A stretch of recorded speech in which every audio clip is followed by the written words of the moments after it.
Celle qui, dans le gouvernement Cazeneuve, est toujours la ministre des Familles, de l'Enfance et des Droits de la Femme et l'invitée de l'épreuve de vérité. Bonsoir, bonsoir Madame Rossignol. Bonsoir. Madame la ministre des Familles, donc, merci d'être avec nous. Vous allez répondre à trois grandes questions au cours de cette émission. Soutenez-vous la candidature de Manuel Valls? Vous le direz dans un instant à Jean-Francis Pécresse.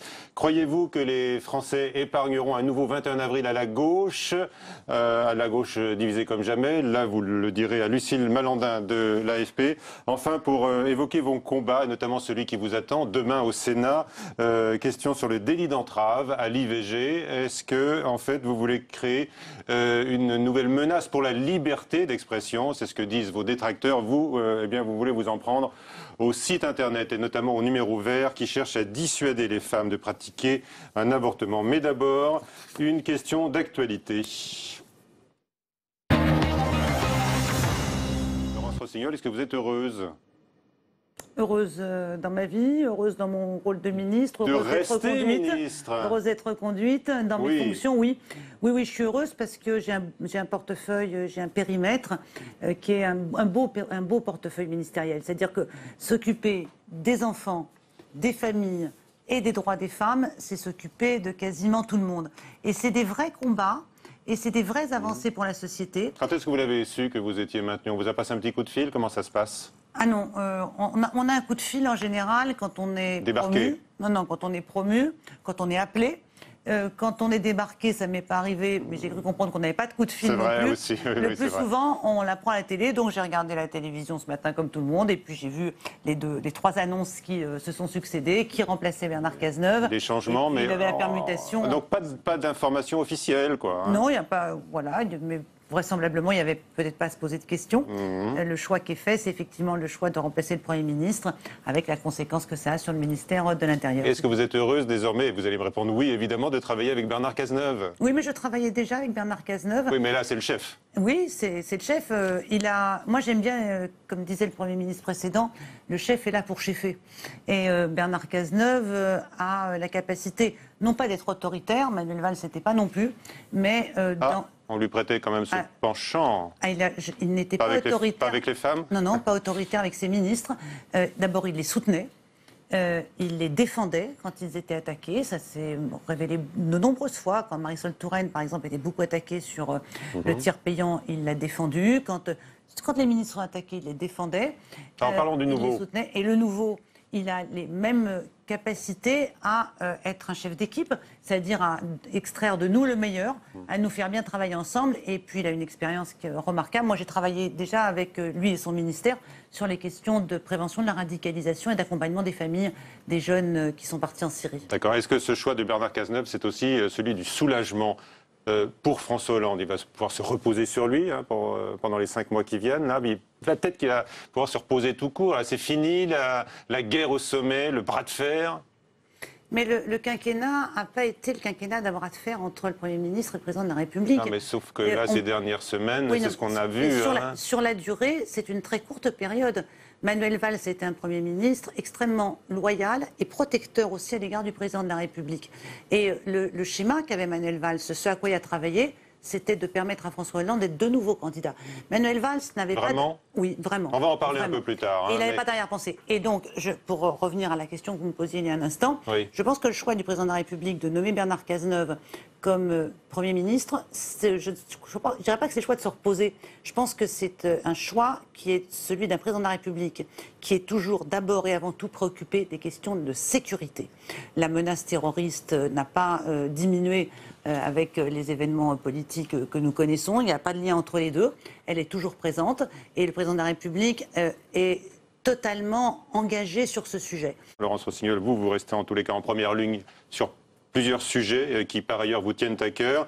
On va en parler donc au cours de cette émission. Mais d'abord, on accueille Jean-Francis Pécresse, le directeur de la rédaction de Radio Classique, qui vient vous poser une autre question politique.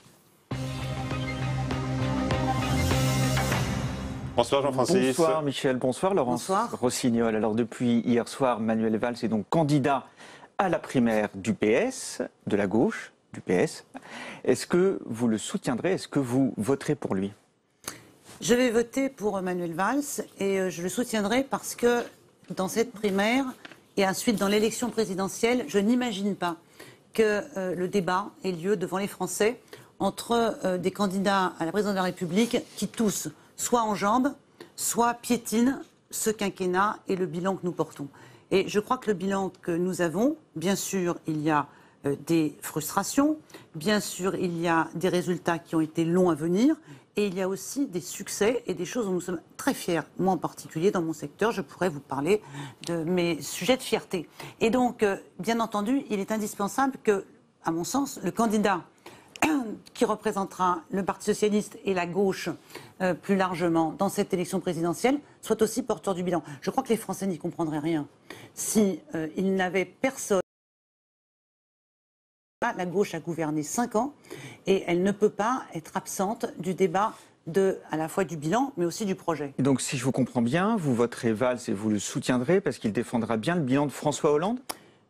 Mais c'est le sien aussi, c'est notre bilan collectif. Et bien sûr, c'est un bilan collectif, le bilan de François Hollande. C'est le bilan d'une majorité parlementaire également. C'est un bilan que nous portons tous. Et c'est un bilan qui a suffisamment d'avancées sur le plan social. Je peux parler, si vous voulez, de ce qu'on a fait en matière d'accès à la retraite, des carrières longues, de protection sociale. Nous avons consolidé le bilan en matière d'éducation, le bilan en matière de politique familiale, en matière d'égalité femmes-hommes, en matière de justice et en matière de transparence. Tous ces éléments du bilan, ils ont vocation à être présents parce qu'ils ont vocation à être défendus, pas simplement pour défendre notre bilan, mais pour défendre ce que ce bilan incarne pour les Français. Et s'il est tellement bon ce bilan, pourquoi au fond François Hollande n'y est pas allé lui-même ?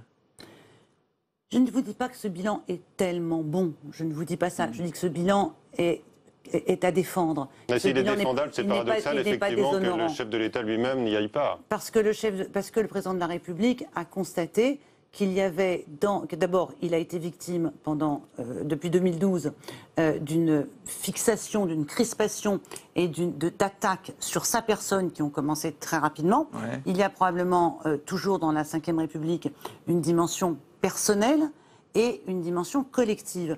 Et sur la dimension personnelle, le président de la République a évalué, et d'ailleurs il l'a dit dans le discours qu'il a prononcé quand il a annoncé aux Français qu'il ne se représenterait pas, que dans l'intérêt de nous tous, il avait décidé de renoncer à se présenter. Mais parce qu'il a peut-être fait lui aussi des erreurs ou des fautes. Est-ce que ce livre de confidence, ça n'a pas été, pour vous en particulier, une sorte de goutte d'eau qui a fait déborder le vase et qui a fait qu'à un moment donné, vous avez fait le choix du candidat Valls plutôt que du candidat Hollande?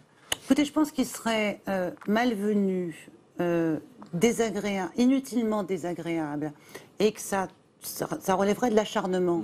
Maintenant que François Hollande a décidé de ne pas être de nouveau candidat, de continuer à discuter de la même façon dont nous discutions il y a 3 semaines ou un mois sur sa place dans le bilan du quinquennat, sur ce livre, sur des éléments qui ont effectivement à un moment donné pu obturer la perception collective du bilan. Est-ce que la candidature de Manuel Valls peut être une candidature de réconciliation, comme il l'a dit hier soir? Est-ce qu'il vous paraît être à l'épicentre du PS? C'est une bonne question. Ce qui est intéressant d'observer aujourd'hui sur cette question, l'épicentre, c'est devenu le mot-clé du débat politique depuis quelque temps. Ou le cœur du PS, on va dire. Voilà, mais le mot épicentre est juste. D'abord, voilà une remarque. François Fillon est l'épicentre de la droite. C'est-à-dire que c'est un candidat, la droite, que je qualifierais de dur sur le plan économique, dur sur le plan social et conservatrice sur le plan des mœurs. Oui, alors le mot mœurs... Sociétal. Sur le plan sociétal. Le mot mœurs, c'est une petite connotation un peu ancienne, vous savez. Excusez-moi. Voilà. Non mais voilà, sur le plan de la... Old school. Voilà, sur le plan sociétal. Pour autant, il faut d'abord se garder d'avoir un raisonnement en miroir, totalement mécanique, qui consistera à penser que puisque l'épicentre de la droite est très à droite, l'épicentre de la gauche serait forcément très à gauche. Le problème que nous avons, et c'est d'ailleurs une des raisons de la diversité et de la division aujourd'hui des gauches, c'est que l'épicentre de la gauche, on ne sait pas exactement où il est. Et je ne crois pas qu'il soit ni d'un côté... quelque part entre Jean-Luc Mélenchon et Philippe Poutou, ni de l'autre côté, quelque part entre Emmanuel Macron et François Bayrou, parce que d'ailleurs, c'est plus la gauche. Et, on dit qu'Emmanuel Macron n'est pas très loin là, de personnes que vous venez de citer. De François Bayrou. Je sais pas. Emmanuel Macron. Je pensais à lui. Non, mais je ne sais pas. Ce que je veux dire, c'est que ce que je veux simplement dire, oui. c'est que c'est un des sujets, c'est où est l'épicentre de la gauche. Et le défi de la candidature d'Emmanuel Valls, c'est justement de construire l'épicentre. C'est de redonner à la gauche ce point qui n'est pas un point de compromis, mais qui est un point en construction. Parce que des questions n'ont pas été réglées. Mais Manuel Valls, c'est quand même l'homme de la loi travail, par exemple. C'est celui qui a été pour la déchéance. Est-ce que c'est dans cette gauche-là que vous vous reconnaissez? Est-ce que c'est dans ce PS-là que vous vous reconnaissez? Est-ce que c'est possible, après ces différentes fractures au sein de l'appareil, enfin, au sein de votre parti, de réconcilier ce que lui-même appelait hier deux gauches irréconciliables? Manuel Valls a porté toutes les réformes du quinquennat de manière très solidaire et extrêmement protectrice à l'égard du président de la République. Sur la déchéance de nationalité, je ne sais pas jusqu'à quand il a été favorable. J'avais cru comprendre que tout le monde avait douté quand même assez vite de la pertinence. Et le président de la République, d'ailleurs, là encore, c'est peut-être pas utile d'y revenir, a dit que c'était son regret dans ce quinquennat, la déchéance de nationalité.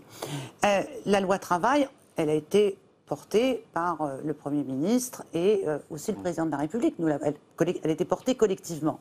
Je pense que Manuel Valls a beaucoup agi pour protéger le Président de la République pendant ce quinquennat.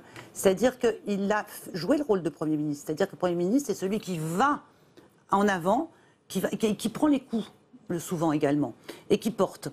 Et aujourd'hui, Manuel Valls, il est en situation de construire justement ce nouvel épicentre. Alors à propos de l'épicentre... Juste une chose, c'est que aujourd'hui, est-ce que Manuel Valls est aujourd'hui à l'épicentre de la gauche? Je ne sais pas et nous n'avons rien pour le dire. Est-ce que Manuel Valls peut engager une dynamique qui lui permette, à la fin de la primaire, que la gauche se soit rassemblée de nouveau autour d'un axe fort? Oui, je le crois. Alors c'est mal parti quand même. Je vous propose tout de suite d'écouter. Ah oui, Laurence Rossignol. Bah oui, écoutez, les premières réactions hier soir dans la foulée de sa candidature à gauche, c'est une levée de bouclier. Quelle que soit la sincérité des intentions du candidat Manuel Valls, ses intentions de candidat contredisent ses actes de Premier ministre. Et je pense que sa candidature est sans doute la plus clivante qui soit aujourd'hui au Parti socialiste, à raison des choix qu'il a faits. Très présente pour soutenir un candidat qui représente le cœur des valeurs du Parti socialiste. Est-ce que c'est Manuel Valls qui représente les valeurs? Écoutez, ce n'est pas évident, on va voir. Manuel Valls, candidat, a prononcé un discours d'opposant à sa propre politique. Il est maintenant le premier défenseur de l'unité de la gauche, alors qu'il a théorisé les gauches irréconciliables. Quel est donc le Manuel Valls qui s'est exprimé ce soir? Celui qui gouverne ou celui qui candidate? Le Figaro ce matin titrait pour son éditorial Manuel Valls contre Valls-Manuel. Est-ce que vous reconnaissez quand même une forme de contradiction entre son discours d'hier soir et ce qu'il tenait comme discours quand il était Premier ministre? Mais son discours On n'a pas bien vu le chemin qu'il avait voulu tracer hier. Il dit je vais proposer un chemin. C'est quoi ce chemin? Mais je trouve que le discours d'hier soir, c'est un discours de candidat. Ce n'est plus simplement le discours du Premier ministre. Mais il dit deux choses. Il dit d'abord qu'il portera le bilan, et c'est important, je l'ai évoqué il y a déjà un instant, qu'il portera le bilan et qu'il met dans ce chemin tout ce qui a été en même temps une partie de son identité, c'est-à-dire la laïcité, l'égalité, la fraternité. Et il se situe dans une candidature républicaine et sociale. C'est ça le chemin de la candidature de Manuel Valls aujourd'hui. Alors, j'entends bien ce que disent les autres candidats à la primaire. Tout le monde dit ça, républicaine et sociale, c'est pas... Oui, mais il ne suffit pas de le dire. Républicaine et sociale, d'abord, la question de la laïcité, on en parlera tout à l'heure, j'imagine, quand on parlera d'IVG. Mais la question de républicaine, il ne suffit pas de le dire. Encore faut-il le prouver, mais surtout encore faut-il avoir un programme qui soit adapté à ça. Quand François Fillon nous dit qu'à la fois il veut réserver la sécurité sociale aux gens qui sont atteints d'affections de longue durée ou qu'il veut supprimer 500 000 fonctionnaires, c'est peut-être, il peut toujours dire qu'il est républicain une fois qu'il a dit ça, mais c'est la première fois depuis que j'observe la politique de près, ça fait quand même quelques années, que je vois un candidat qui est aussi franchement, nettement en rupture avec ce qui constitue l'histoire collective et en particulier le programme du Conseil national de la résistance. C'est la première fois que je vois un candidat qui dit « voilà, je veux en finir avec la sécurité sociale en France ». Parce que ce qu'a dit François Fillon, c'est « je veux en finir avec la sécurité sociale ». C'est un tout petit peu résumé quand même, non? Ah, mais écoutez, quand on commence à dire... Vous avez entendu ça vraiment? Quand on commence François Fillon dire ça?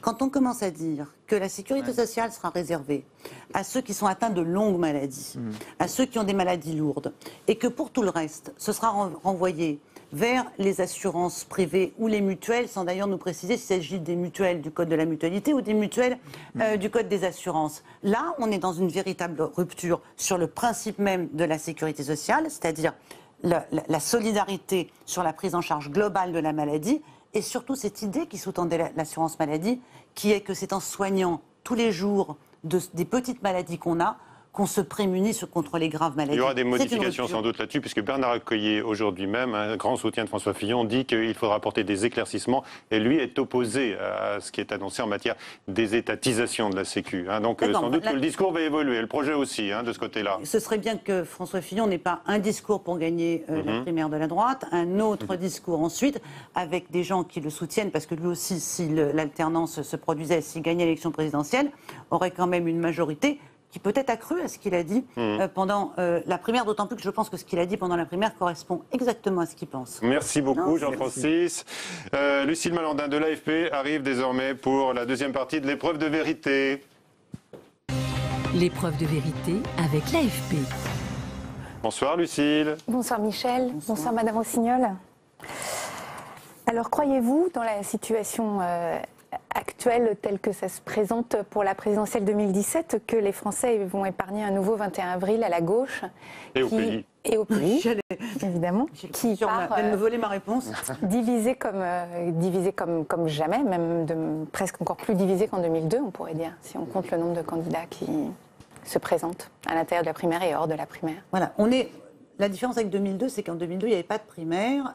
On est dans un processus différent de 2002. Et puis, c'est produit 2002 qui a laissé quand même à la fois des blessures et des souvenirs à ceux qui y ont participé ou qui l'ont vécu.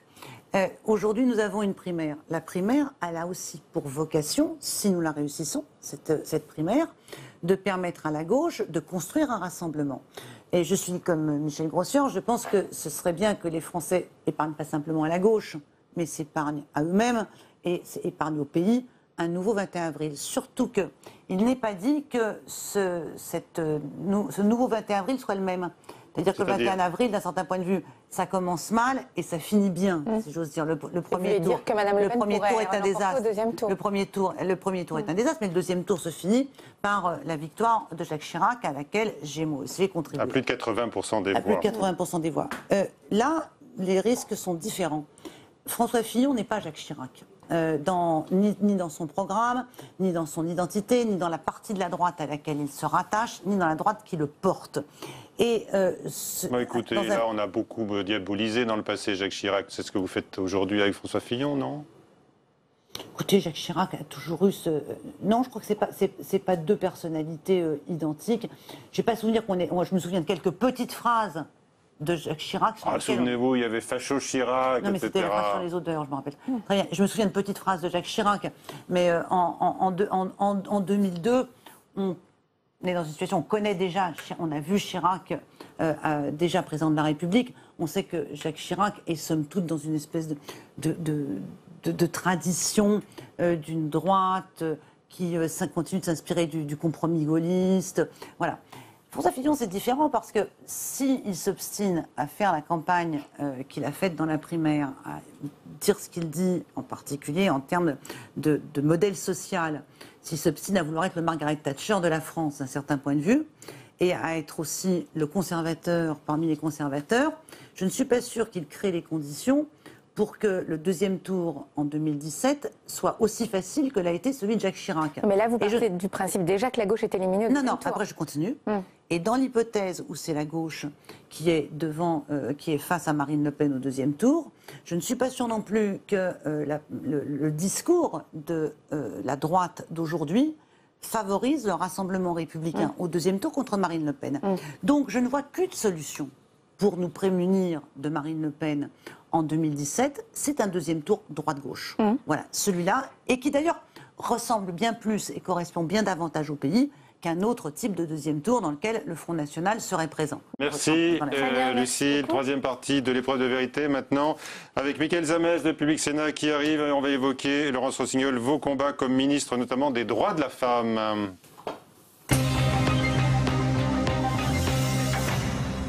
Ministre des droits des femmes. Michel, allons. Voilà. Bonsoir Michel, bonsoir Laurence Rossignol. Avec le délit d'entrave numérique qui sera donc examiné demain au Sénat, portez-vous atteinte à la liberté d'expression comme on l'entend depuis une semaine? Peut-être on va reprendre qu'est-ce que le délit d'entrave numérique sur l'IVG. Et puis vous répondrez quand même à ma question. J'ai pas l'habitude d'esquiver les questions. Non mais pour nos spectateurs. Bien sûr.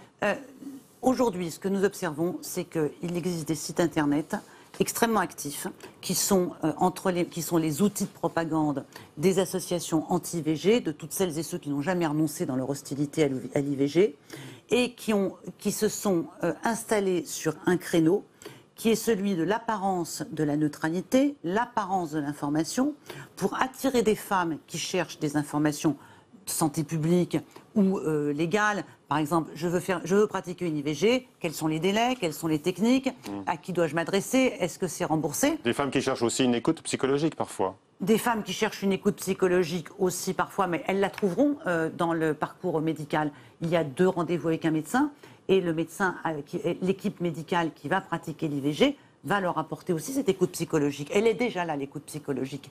Et donc, ces femmes sont attirées sur ces sites. Elles pensent qu'elles viennent d'entrer sur un site d'information. Elles se retrouvent au téléphone avec des gens, des écoutantes, qui sont des professionnels de rien. C'est pas forcément que sur Internet. Pas forcément que sur Internet. Aussi sur le téléphone. Les numéros verts, souvent. Les fameux numéros verts. Et si vous lisez un peu toutes les enquêtes qui ont été faites à la fois par vos collègues, mais aussi par des associations auprès de ces numéros verts, on y décline un tissu de sottises médicale, scientifique, du style l'IVG vous rend stérile. Toutes les femmes qui ont recours à une procréation médicalement assistée ont toutes eu une IVG avant. Et tous vos enfants seront traumatisés, y compris ceux qui naîtraient après l'IVG. Et au bout du compte, ces conversations téléphoniques ont comme finalité de faire douter la femme de sa décision et de lui faire perdre du temps pour qu'elle finisse par dépasser les délais. Donc c'est à ça que nous nous sommes attaqués. D'abord par la méthode du référencement. C'est-à-dire que nous avons un site, il y a un site gouvernemental, ivg.gouv.fr, qui donne des informations fiables, objectives et de nature totalement neutre. Vous dites aux Français, allez voir ce site, c'est le site de référence. Voilà. Oui, mais sauf ne regardez pas sur Internet, c'est ça ce que vous dites? Non, je dis, ce site est un site Internet, mais en réalité, quand une femme veut des informations, elle va taper enceinte, elle va taper avortement, elle va taper... Et elle a un risque en fonction c'est aléatoire le référencement des sites. Vous pouvez faire monter un site dans le référencement et puis il suffit qu'il y ait X mots-clés qui soient entrés sur la page du moteur de recherche. Voilà. Et le site officiel va redescendre en troisième. Mais si on entend bien, ça veut dire que quelque part vous avez perdu cette bataille d'Internet. On a perdu cette bataille d'Internet. Vous aussi, les journalistes. Certainement. Pardonnez-moi, mais vous aussi, les journalistes, vous avez perdu la bataille d'Internet. Parce que entre l'information fiable, vérifiée, sourcée que vous donnez et le tissu de mensonges complotistes qui circulent sur Internet, vous avez peut-être aussi un peu perdu la bataille. Mais vous avez pour autant, vous n'avez pas cessé de l'amener. Et vous n'avez pas renoncé. Et moi non plus. Comme vous. Et moi non plus, je n'ai pas renoncé. Moi, la question... Parce que ce qui est insupportable dans cette affaire, c'est qu'elle part du présupposé qu'une femme qui a décidé de faire une IVG est une femme qui n'a pas réfléchi, est une femme qui a pris une décision légère et qu'il faudrait la faire réfléchir. Or, quand une femme a décidé de faire une IVG, croyez-moi qu'elle a réfléchi. Écoutez, par exemple, Bruno Retailleau, qui est le patron des sénateurs Les Républicains, et qui a très mal pris le fait d'être accusé en fait, de céder au lobby catho. C'est ce que vous lui avez dit. Alors il répond. Je ne m'exprime jamais comme ça. Alors on écoute. C'est stupide. Je lui réponds une chose. Quand la gauche est en situation d'échec, elle nous ressort ces vieilles caricatures, ces vieilles lunes. La loi Veil n'est pas remise en cause. Oui, ce qui est un vrai sujet, c'est la liberté d'expression. Ce qui est un vrai sujet pour un acte de cette gravité-là, et que personne ne remet en cause en termes, je veux dire, de liberté de chaque femme à décider, évidemment, eh bien, c'est que le gouvernement veuille diviser les Français là où, franchement, non, mais il y là, aurait ce sont quand même les évêques de priorités. France. La réponse de Laurence Rossignol à Bruno Retailleau. Je veux bien admettre que Bruno Retailleau a un sujet sur la liberté d'expression, mais il a aussi un sujet sur l'IVG. Bruno Retailleau était quand même auparavant un des plus proches adjoints politiques de Philippe de Villiers. Il a été candidat du MPF, formation politique qui n'a jamais caché sa farouche hostilité à la loi Veil et à la liberté de l'avortement. Bruno Retailleau, d'ailleurs, comme François Fillon, n'a voté aucune des lois de mise en œuvre de la loi Veil et d'amélioration de la loi Veil. Il a saisi le Conseil constitutionnel lorsque nous avons supprimé la condition de détresse, puisque la loi Veil prévoyait que les femmes doivent rapporter la preuve d'une condition de détresse. On considérait que les femmes savent ce qu'elles font, elles n'ont pas à rapporter la preuve de pourquoi elles font une IVG, c'est leur vie. Bruno Retailleau faisait partie des sénateurs qui avaient saisi le Conseil constitutionnel. Je pense que Bruno Retailleau n'a jamais manifesté dans sa jeunesse pour la dépénalisation de l'IVG et qu'on n'a pas été dans les mêmes mouvements dans les années 75. Ça veut dire quoi? Vous voulez vous entendre avec lui, mais alors là... Je pense qu'il fait partie d'un courant de pensée qui en vendait... Quel courant de pensée? Le courant de pensée de historiquement celui de Philippe de Villiers. Il a rompu. Hein. D'accord, mais est-ce qu'on rompt sur des questions aussi centrales dans la pensée d'un individu que le rapport à l'IVG? D'ailleurs, comme il le dit, il fait partie de ces gens qui disent c'est un acte d'une extrême gravité, la gravité de l'IVG. Moi, je pense que l'IVG n'est pas un acte anodin. Non. Mais qu'il faut cesser de dire aux femmes qu'à chaque fois qu'elles pratiquent l'IVG, elles font quelque chose d'extrêmement grave. Si vous permettez. Ce que je veux dire, c'est si le sujet c'est la liberté d'expression, on va probablement trouver le moyen de se mettre d'accord. Mais si le sujet, comme je l'ai entendu à l'Assemblée nationale la semaine dernière, parce qu'il y avait les Bruno Retailleau de l'Assemblée nationale qui étaient dans l'hémicycle, petite anecdote, ils étaient 11 députés les Républicains. Tous ceux qui étaient là étaient ceux qui n'avaient pas signé, qui n'avaient pas voté la résolution sur l'IVG, droit fondamental. Donc ils étaient bienvenus quand même sur l'IVG et pas sur la liberté d'expression. Et il y avait, pendant toute la journée, j'ai entendu 10 hommes nous parler des femmes et de l'IVG avec une tranquille assurance, une tranquille aisance qui n'avait pas l'air de les contrarier. Donc si Bruno Retailleau veut bien nous dire qu'il ne soutient pas ces sites, parce qu'en fond de l'affaire, il est là. C'est est-ce qu'on soutient ou non ces sites? Est-ce qu'on veut les réguler? Demain, vous trouvez un accord, vous vous serrez la main et vous dites OK, on y va. Bon, d'abord, quand je le croise, je lui serre la main. Nous sommes courtois l'un et l'autre. Mais c'est une image.